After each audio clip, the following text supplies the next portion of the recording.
안녕하세요. 소다입니다.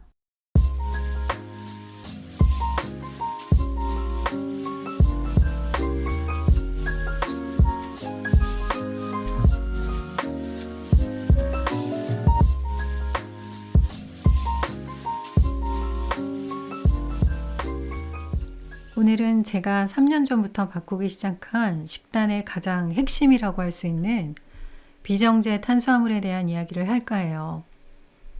비정제 탄수화물이 건강에 참 좋고 다이어트에도 참 좋은데요. 오늘은 특히 다이어트 효과에 초점을 맞춰서 이야기해 볼게요. 제가 식단을 바꾸면서 몸도 건강해지고 살도 많이 뺐다고 말씀드렸잖아요. 얼마 전 건강한 식단에 대한 영상을 2편 올린 적이 있는데요. 사실은 제일 중요한 게 빠졌어요. 그게 뭐냐면 제가 먹는 빵 한 조각, 바로 비정제 탄수화물에 대한 거예요.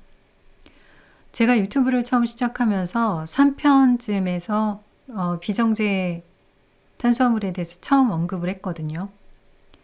비정제 탄수화물은 쉽게 말해서 통곡물이라고 보시면 됩니다. 요즘 저탄고지라는 단어는 꽤 들어보신 적이 있을 거예요. 탄수화물을 줄이고 지방의 비율을 높인 식단을 의미합니다. 탄수화물이 좋지 않은 거라고 전제하고 있고요. 탄수화물 비율을 최대한 적게 드시거나 아예 탄수화물을 배제하고 지방을 많이 섭취하면서 체중을 빼는 방법이더라고요. 그런데 탄수화물은 우리 몸에 없어서는 안 될 가장 기초적인 영양소입니다. 탄수화물을 굉장히 나쁜 영양소라고 이야기를 하는데요. 반은 맞고 반은 틀린 말이에요. 또 그렇게 따지게 되면 지방도 벗어날 수가 없어요. 왜냐하면 좋은 지방만 있는 게 아니잖아요. 반드시 피해야 할 나쁜 지방도 많아요. 그렇다고 지방을 싸잡아 나쁜 것으로 보면 안 되는 거고요. 탄수화물도 마찬가지입니다. 저는 저탄고지가 이렇다 저렇다 말씀드리고 싶지는 않아요. 다만 요즘 너무 오해받고 있는 탄수화물에 대한 변명은 몇 가지 해야 될 것 같아요. 탄수화물은 복합 탄수화물과 단순 탄수화물로 나누어지는데요. 쌀을 예로 들어볼게요. 가장 바깥 껍질인 왕겨만 벗겨서 다소 거칠게 먹는 현미는 복합 탄수화물이고 왕겨, 배아, 기울까지 모두 다 벗겨서 부드럽게 하얗게 먹는 백미는 단순 탄수화물이에요. 원료가 쌀이지만 둘은 엄연히 다르죠. 통곡물의 껍질을 완전히 벗겨서 배아나 기울을 모두 없애고 전분만 남긴 것이 바로 흔히 우리가 먹는 백미와 백밀가루예요.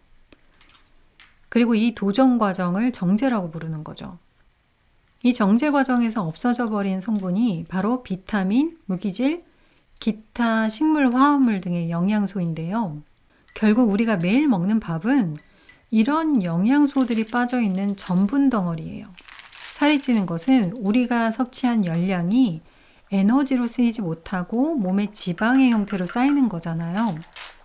그러면 똑같은 열량을 섭취했을 때 가능한 천천히 흡수되면서 에너지원으로 전부 쓰이게 하면 되는 거예요. 여러분들 GI 수치라고 들어보신 적 있으시죠? 음식을 섭취한 뒤 혈당이 상승하는 속도를 0에서 100으로 나타낸 수치예요. 혈당 수치가 높은 음식은 혈당을 빠르게 상승시켜서 인슐린을 과잉 분비하게 하고 인슐린이 과잉 분비되면 체지방 축적이 일어나서 비만이 촉진될 수 있다고 해요. 인슐린에 대해서는 정말 하고 싶은 이야기가 많은데요. 인슐린은 어쨌든 자주 많이 분비되는 것이 결코 좋지 않은 호르몬이에요. 그래서 간헐적 단식도 인슐린의 분비를 최대한 억제하는 원리로 접근한 다이어트 방법이거든요. 인슐린은 기회가 되면 또 한 번 영상을 찍어 볼게요. 통곡물은 어쨌거나 같은 열량이라도 혈당을 천천히 올려주고 소화 흡수가 느려서요. 기본적으로 사람에게 필요한 에너지로 그때그때 사용이 되면서 몸에 저장이 될 소지가 적어지는 것이에요. 그리고 비만과 관련된 다른 요소는 아까 말씀드렸던 정제 과정에서 없어져 버리는 비타민과 미네랄 성분이에요. 탄수화물이 소화되면서 생긴 포도당이 에너지로 사용되기 위해서는 비타민과 미네랄이 있어야 한다고 해요. 비타민과 미네랄은 연료인 포도당을 태우기 위한 불쏘시개 역할을 하는 거죠. 통곡물에는 이러한 비타민과 미네랄이 풍부하니까 섭취된 포도당이 에너지로 사용되기가 쉬운 거예요. 제가 경험한 바로도 통곡물이 굉장히 효과가 있었다고 생각하는 것이 운동을 하나도 하지 않고 살이 16kg 이상 빠졌다는 점이에요. 어떤 분들은 당신은 죽을 만큼 아팠고 고생을 해서 살이 빠진 게 아니냐 이렇게 오해하실 수도 있는데요. 암 환자라고 해서 다 살이 빠지지 않아요. 오히려 주변을 잘 보시면 살이 찐 암 환자가 더 많이 보일 거예요. 믿어지지 않겠지만 다른 변화 없이 주식만 바꿔도 효과가 꽤 있다고 말씀드리고 싶어요. 하지만 처음부터 100% 바꾸시는 건 조금 힘드실 수 있으니까 조금씩 섞되 비율을 높이면서 바꾸시면 더 좋을 것 같고요. 그리고 현미밥을 드시기 힘들다고 하시는 분들이 계시는데요. 현미밥을 쉽게 드실 수 있는 방법에 대한 영상을 찍은 게 있어요. 그러니까 궁금하신 분들은 카드를 눌러서 영상을 한번 참고해 주시고요.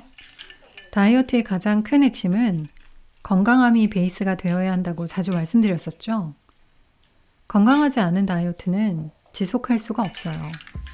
살을 빼려고 단기간으로 접근하지 마시고 평생 지속 가능한 방법으로 건강하고 날씬하게 사시길 바랄게요. 시청해 주셔서 감사합니다.